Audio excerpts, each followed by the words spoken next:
And switch spots, and we'll spend our last 5 minutes with our DB. A couple of hands in the air already, so why don't we start in the very back? Gentleman that's already asked Coach some questions. Thank you, sir. Owen Hillman, WFS Tallahassee. In Tony White's 3-3-5 scheme, I've heard you be described as the rover. How has that been different in terms of positional-wise versus what you've played before as a nickel and as a safety? Just being at that rover position, I'm always in the intermediate level.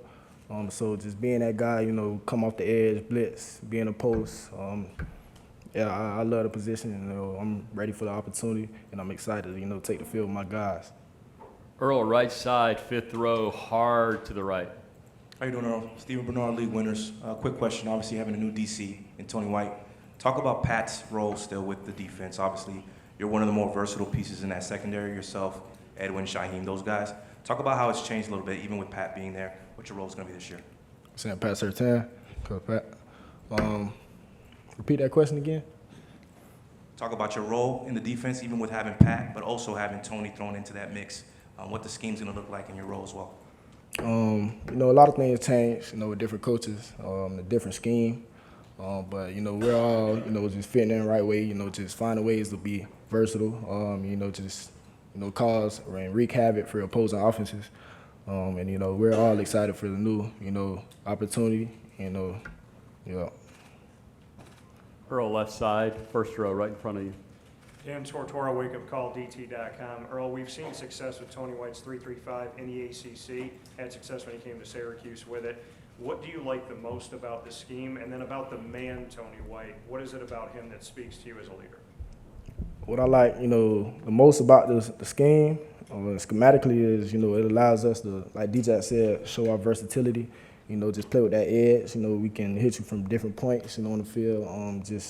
Like I said, we're going to wreak havoc, for opposing offenses, and we're just going to fly around. That's something that Coach Tony White emphasizes, being physical and playing with dominant contact, playing with, relentless effort.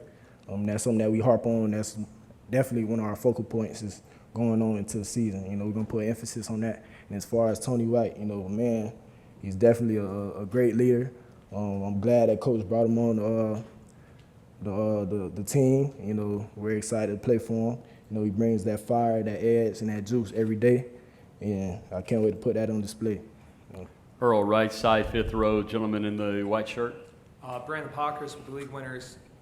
Over the spring, what was your mentality and what were you focusing on? And then as you head into fall camp and towards the regular season, what are you hoping to showcase and what are you hoping to build upon as you head into the regular season?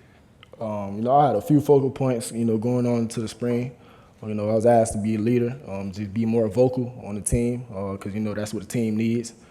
As far as my game, just bringing everybody up around me, as far as, everybody on the defensive side of the ball, specifically the secondary, just being that leader, speaking up, just, like I said, bringing those guys up around me because, I treat everybody the same because, everybody can be on it. You never know who can be on the field, whether it's a freshman, last year dude, everybody has to get treated the same.